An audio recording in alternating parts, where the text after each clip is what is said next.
Lord Grocott. I beg leave to ask the question standing in my name. My Lords, this is a matter for the House to decide, and of course it is open to any noble lord to bring a proposal to the Procedure Committee. Although I do not intend to do it myself, I understand that a proposal for a review is likely to be tabled for the next meeting. As a member of the Procedure Committee, I will of course consider any proposal made.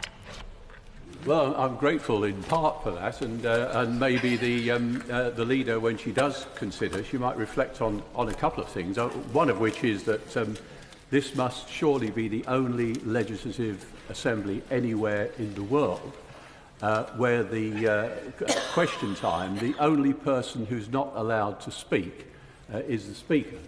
That must be a first by anyone's standards. And I simply say to her that to anyone watching from the public gallery or elsewhere, the proceedings in this House at question time are often a complete shambles.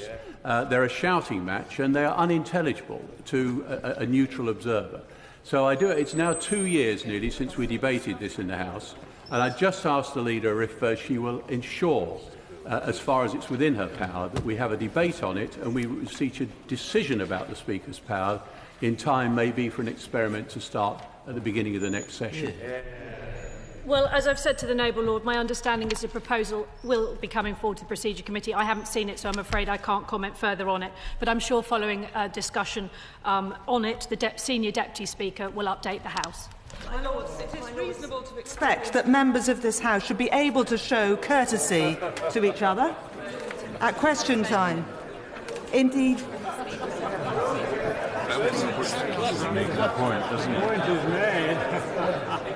My Lords, while I of course welcome the suggestion by the noble Lord Grocott that there should be a review, a 5-year, it was originally intended to be a 5-year review of the Lord Speaker's powers in this House. My Lords, I also would like to point out and emphasise perhaps to the House that it has operated on the basis of self-regulation forever, and that this is an extremely valuable convention simply because it ensures that each and every peer in this House takes responsibility for the courtesies of this House. Now, I understand that these have become somewhat frayed of late, but I think to undermine the self-regulation would be an unfortunate precedent. Well, I agree with the noble lady. I believe that self-regulation does work and characterises this House. It means we do not need to resort to, for instance, selection of amendments, enforced groupings, programme motions or guillotines, none of which I think the noble lords will particularly want to be introduced into this House. Noble lady, the leader, agree with me that a modest proposal from Lord Grocott, which would give the Speaker some powers to moderate the way we deal with questions, does not necessarily imply a wholesale change in the role of the Speaker. And that this is simply a straightforward, standalone reform which is long overdue. Ward is, of course, a member of the Procedure Committee, so no doubt he will make his views heard when a discussion is had. My Lords, I agree with the noble Baroness de Souza that we should be able to show courtesy to each other at question time, and more often than not this is the case. But can my noble friend the leader enlighten the House about how often she or her front bench colleagues have to intervene to assist the House at question time? Well, since July 2018, we've had 76 sitting days in oral questions, and the front bench have only had to intervene 13 times. But, my Lords, isn't it correct that when the role of Lord Speaker was originally set up, it was envisaged that there would be a review after the term of office of the first Lord Speaker? That review never took place. And is it not timely to look at the role of the Lord Speaker in its entirety, but including question time? And while I hesitate to disagree with my successor, the noble lady, the Leader of the House, has just described how the front bench can assist self-regulation at question time. For many people, I think, although we know the Leader of the House is completely impartial, having a member of the government assisting the House in deciding who should speak doesn't feel good in a parliamentary democracy. And we could have that role undertaken by the Lord Speaker without undermining the principle of self-regulation. Well, the noble lady will of course be aware that aspects of the Lord Speaker's role were considered by a group on working practices chaired by my noble friend Lord Goodlad, which produced a report in 2011, and in subsequent years the House did take various decisions on proposals on it, including deciding not to change the role of the Lord Speaker at question time. But as I said in response to my original answer to the noble Lord Grocott, I believe that a discussion will be had in the Procedure Committee, and of course if any recommendations are made, it will be for the House to decide whether they wish to support them. I think the important thing is that this is done. It is really not good for it to fester, and I think the word timely was just used. We should look at this. Could I just make a minor correction, if I understood the Leader of the House correctly? She said there were 13 times when the Chief Whip or somebody had to intervene. I think that means from the dispatch box, the number of hands pushing and indications is way above that. And I think we have to recognise that it happens far more than perhaps the number 13 suggests. The noble lady is right that that is interventions from the dispatch box, but I mean, generally, as we've said, I believe that question time does work. I believe that noble lords do show respect and courtesy to one another, and I believe that self-regulation is an important characteristic of this House. Appreciating that I may put myself at some risk having service in your Lordship's House for no more than 7 months, but can I suggest to the Leader that we would get much more out of question time if it was conducted by the Lord Speaker, who would maintain equity between party and non-party groups and perhaps other disciplines as well. Certainly ensure, my noble friend, that the Chief Whip and I do everything we can to ensure fairness around the House in terms of answering questions. In fact, almost 85% of tabled questions asked since July did not from the government benches, and we do try and make sure, as question time goes on, that all members of the House are given the opportunity to speak and to ask questions, which are, of course, an extremely important part of scrutiny of the government. How does the Leader of the House choose between I think noble lords have just shown they can do it for themselves. My lords, does the noble lady, the Leader of the House, however, recall Walter Bagehot's distinction between the dignified parts and the efficient parts of the Constitution, and his observation that the dignified parts were imposing, old and venerable? Does she agree with me that the Lord Speaker on the woolsack should remain dignified, not to mention imposing, old and venerable, and should not become efficient because, as the previous Lord Speaker has said, it is crucial to the effectiveness of this second chamber that we preserve our culture and practice of self-regulation? I entirely agree with the noble lord. Lord Bishop of Gloucester. I beg leave to ask the question standing in my name on the order paper. My Lords, the Female Offender Strategy, published in June 2018, outlines the government's long-term vision for improving outcomes for female offenders in custody and in the community. The strategy sets out a programme of work that contains a number of commitments which will take some years to implement. A new women's policy framework was published last December, and Lord Farmer's review of family ties for female offenders is expected to report in coming weeks. Lords, I welcome this information from the Minister, which follows many positive commitments to the female offenders strategy. However, we are still awaiting news of residential pilots, action to strengthen links between probation services and women's centres, a report from the noble Lord Farmer, and a national concordat. Given that many of the strategy's commitments have no clear timescales or a suggested deadline that has already passed, how does the noble Lord, the Minister, plan to effectively monitor progress and to stay on track? My Lords, we are concerned to ensure that these recommendations are implemented as soon as practicable. And indeed, the Women's Policy Framework was implemented as of 21st December 2018.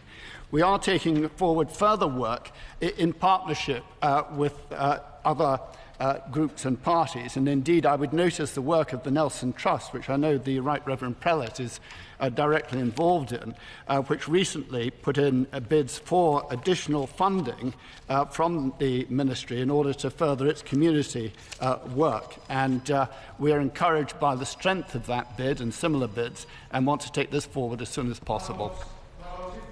If Baroness Corston were here, she would be enthusiastically supporting the Right Reverend Prelate in terms of pressing for this review to be implemented as quickly as possible, not just on moral grounds, but the additional investment that the Noble Lord the Minister has referred to is spend to save, because actually we could save an enormous amount of money by diverting into prevention and early intervention rather than having women prisoners in the kind of conditions that I saw when I was Home Secretary. My Lords, I entirely concur with the observations of the Noble Lord, and indeed our own female offender strategy seeks to build upon the seminal report of the Noble Lady Baroness Corston, which goes back, of course, to 2007. Of mandatory post-custody supervision has disproportionately affected women. Recall numbers for men has risen by 22% since the changes were introduced, but whilst for women they've grown by 131%. Women are trapped in the justice system rather than being enabled to rebuild their lives. The Prison Reform Trust has called for mandatory post-custody supervision to be abolished. Does the Minister agree that the present system isn't working, and does he have plans to review it? My Lords, the idea of mandatory supervision for those serving a sentence of less than 12 months was only quite recently introduced. There is a disproportion between male and female offenders in that context. I quite accept that. And then indeed that manifests itself in various other parts of the prison and custodial system. What we are seeking to do at the moment is extend community centre services in order to help accommodate those who are released after short sentences, and indeed to combine community services with treatment requirement protocols. And that is extremely important, particularly in the case of female offenders, where we see a vast number, a vast proportion, who do have reported elements of mental health difficulty, who do suffer from alcohol issues, and who very often also suffer from drug abuse issues. And indeed, over and above that, there is an enormous proportion of these female offenders who, it turns out, have been the subject of domestic violence. So we are trying to direct these services at these particular issues, and we will continue to do so. Will my noble friend accept that there have been in recent years been a considerable number of pregnant women in prisons, and can he give us an assurance that in each and every case the person concerned will be treated with sensitivity? This is a very important issue for us. We endeavour in all cases where a female offender is in custody to ensure that birth does not take place within the prison system itself. Sometimes that cannot be avoided. But we do have extensive services for mothers and children up to the age of 18 months where it is necessary for them to be in custody, but I emphasise necessary. And indeed, where they are towards the end of a short sentence, steps are taken to try and ensure that a mother and child are kept together. But of course, this cannot be done in circumstances where there has been a serious offence that results in a mother being in custody for a lengthy period. The Reverend Prelate referred to the strategy envisaging greater use of residential and community services instead of custodial sentences. To what extent is that occurring? And is the government still adhering to its policy of limiting funding of the strategy to £5 million over 2 years, replacing its previous plan to spend £50 million on 5 new prisons? And if so, what's happening to the other £45 million? But, Lords, there is an important shift in policy away from custody as a means of trying to resolve these issues, and that is why we moved away from the proposal for 5 community prisons. We hope that they will not be required, and instead we have shifted the balance in the direction of community services.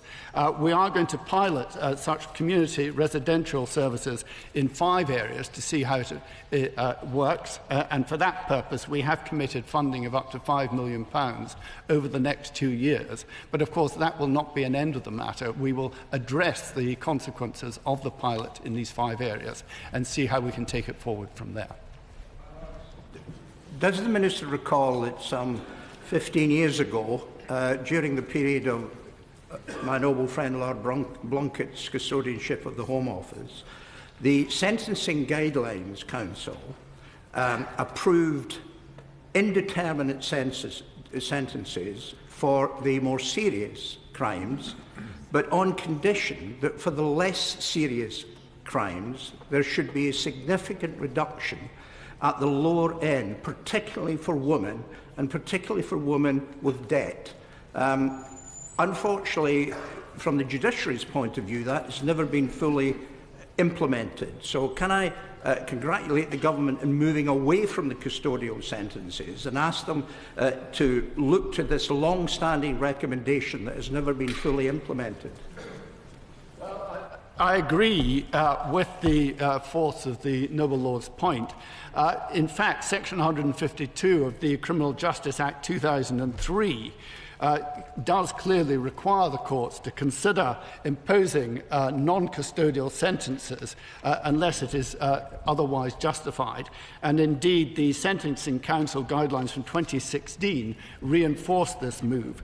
In addition to that, we have a judgment from the Criminal Court of Appeal in the case of Petherick in 2012, which set out the criteria for sentencing in cases where you had, for example, a female offender with dependent children. So we have been moving in the right direction, but I accept that we have not moved far enough, and we are determined to see if we can do that.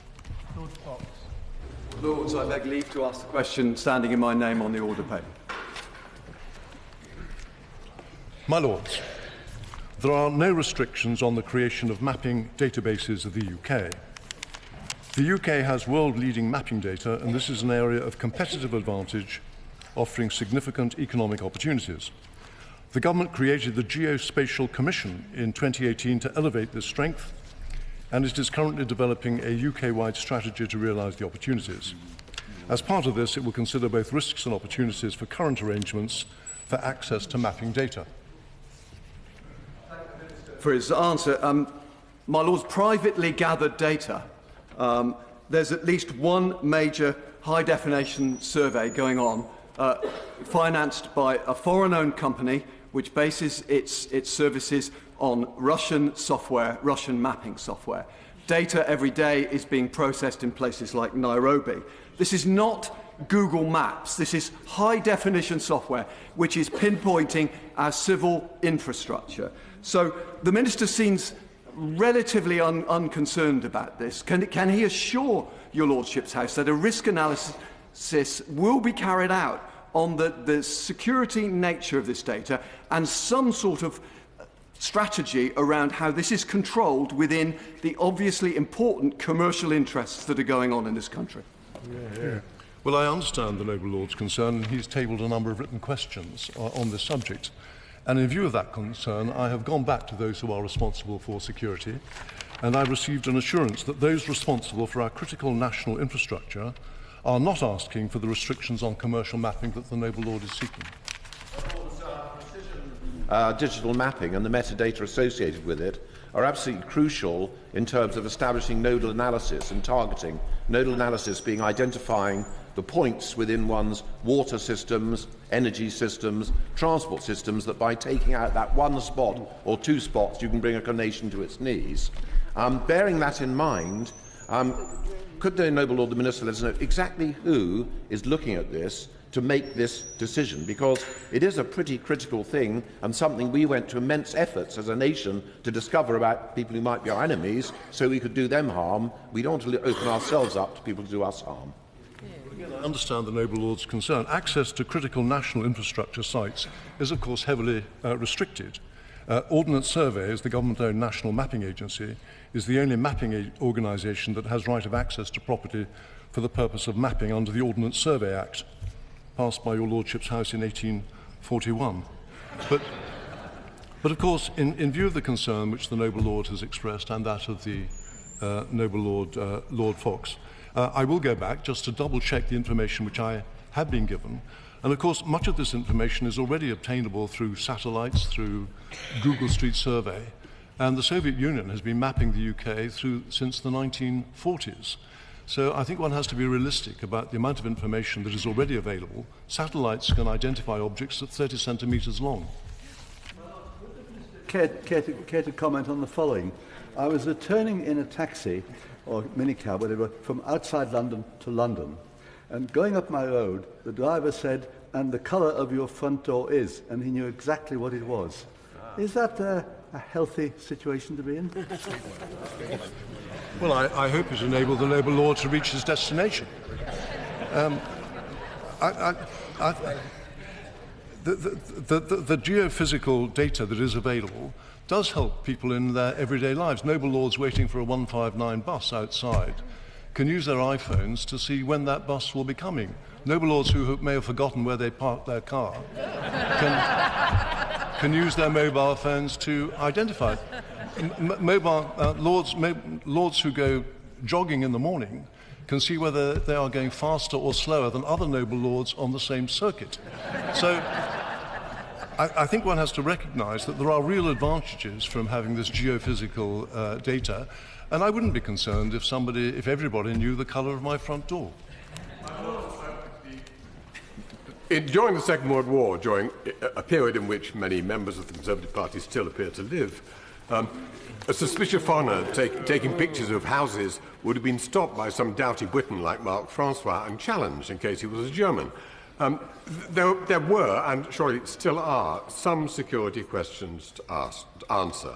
Is it not proper for the government to promise us a review of this? And could he, meantime, tell us whether British map readers, satellite users, etc., can discover as much detail about houses and critical national infrastructure in Russia and China as they now can about us? Well, on the first question the noble lord raised, if I refer back to the original answer I gave, I said as part of this, it will consider both risks and opportunities for current arrangements for access to mapping data.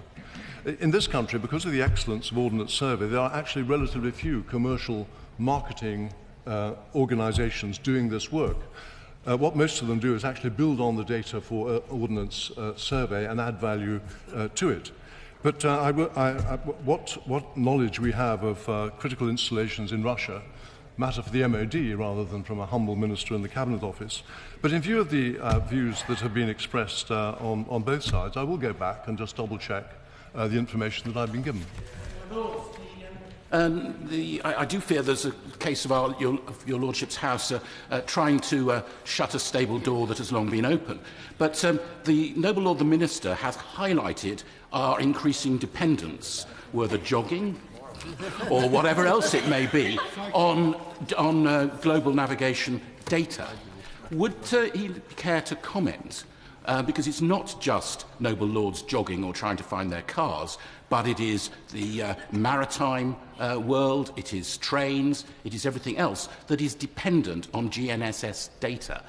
Could you tell us how far the government has got in implementing the recommendations of the Blackett Review onto the extreme dependence of our national infrastructure on GNS data, in particular the financial sector, which would collapse if that data were interrupted? Well, the noble lord makes a valuable point. As I said in my original reply, we have established a new geospatial commission, and that has a number of objectives. And I think if one looks at the 5 objectives, which I won't read out, that includes the particular issue that the noble lord mentioned. But at the risk of using jargon, which I criticised last time I was here, the noble lord makes a valuable point. High-quality, cross-cutting geospatial data and ecosystems are fundamental building blocks of our vibrant and innovative digital economy. Yeah. The Lord Bishop of St Albans. I beg leave to ask the question standing in my name on the order paper. My Lords, the impact of fly tipping is grave wherever it occurs. It blights local communities and the environment, and tackling fly tipping is a government priority. DEFRA's recently announced resources and waste strategy outlines our approach to tackling waste crime, including specific proposals to prevent, detect and deter fly tipping. This month, we gave local authorities and the Environment Agency powers to issue financial penalties to householders who fail in their duty of care and pass waste to fly tippers. I thank the Noble Lord the Minister for his reply. Having said that, if you look at the statistics from local authorities, over half of local authorities have not had one successful prosecution for fly tipping. They say it's not the lack of law or regulation or anything else, it's a lack of resource. They simply haven't got the ability to use the powers they've already got. What can Her Majesty's Government do to break through this impasse and address this terrible problem that we're facing right across the country? My Lords, I entirely agree with the Right Reverend Pellet. It is unacceptable what we're seeing in our country in terms of fly tipping and littering. And I think one of the examples is the partnership, and for instance, is in his own diocese. Hertfordshire Waste Partnership has brought together a range of organisations to agree on a common approach to tackle fly tipping and has seen a fall of 18% in incidents from 1617 to 1718. I think that actually what the local authority enforcement actions, over 300,000 investigations, there is a lot of hard work going on, and I think partnership is the way we're going to tackle this. My Lords, has my noble friend the Minister seen the Woodland Trust, can I confirm the noble Lord, the Bishop, that this is a growing problem, not just in AONBs, but right across our woods and our open countryside, and it has got worse as local authority cuts have meant that waste disposal services are less readily available, particularly green waste, which is now in many authorities charged for. Can I ask the Minister, as well as giving additional powers to local authorities, that he does seriously consider that the resource constraints are a problem, but also that the public now need to be enlisted in much greater numbers to control this issue? And would he launch, together with the local authorities, the Environment Agency and Crime Stoppers, a public awareness campaign to ensure the public report incidents, report vehicle numbers where possible, and that when they are approached by white van man or indeed by a building contractor who's going to dispose waste on their behalf, that they personally check that that contractor is licensed and that he is taking that waste to a licensed site. I would commend to all ministers, all noble lords in the House today, to follow their skip to the tip. It can be a very interesting journey. Well done. My Lords, I agree with a very considerable amount about what the noble Baroness has said, and I think that educating people much more. 1 in 5 people consciously drop litter. 1 in 4 if you say tidy litter, i.e. placing it. So there is a lot of work we need to do to educate. We're working with local authorities because we think that is the way forward. And I would endorse the Great British Spring Clean of March and April as a way in which civil society can get much involved. Well, my Lords, I was delighted to hear that my noble friend the Minister endorsed the Great British Spring Clean, but will he get Her Majesty's Government to encourage every school to get involved in it, so that children are indeed educated? And before he answers that, could I just endorse what the noble Baroness Young said? As a member of the Woodland Trust, I think the fly tipping is absolutely appalling, whether it ought to be on Woodland Trust territory or anywhere else. Lords, again, I agree with my noble friend. There is a lot that needs to be done. It is actually worse in urban areas than rural areas, but wherever it is, it's unacceptable. No. This side. With fly tipping. Where on local authority land, such as country parks, then the ratepayer picks up the cost. Where on private land, then it is the landowner who pays. To what extent does the government agree the problem is related to the increased cost of waste disposal, reflected in the cost of skips, which are an additional burden to many small trade-related firms? Would the noble Lord the Minister agree that an approach to ease the commercial recycling and associated costs, plus the availability of suitable disposal locations, might help to alleviate the situation? My Lords, the Resources and Waste Strategy engages itself in a lot of that area, and interestingly, although £200 billion is, during the lifetime of this Parliament, going and not ring-fenced to local authorities, we clearly want to be looking at this. We've asked RAP to look at these matters because actually the evidence is not the case that it is about resources. It is about using the action that can be taken, and there is a whole range of action with increased fines, which I think is going to be very helpful. This on private land, serious fly tipping at that. Would the noble Lord the Minister agree with me that it would be useful to use more technology such as discrete cameras with number plate recognition systems, for example, and would he encourage the police to cooperate with landowners in this regard and make it clear that when these people are detected, that the penalty actually deters them from making it worthwhile in the future? Very good. It is absolutely right. It's why, as part of the Detect part of the strategy, we're developing, again, a mobile app alongside landowners for reporting of fly tipping incidents. We're working with the Judicial Office because we think that magistrates need to be effectively trained in environmental offences, and indeed we take tougher sentencing and penalties.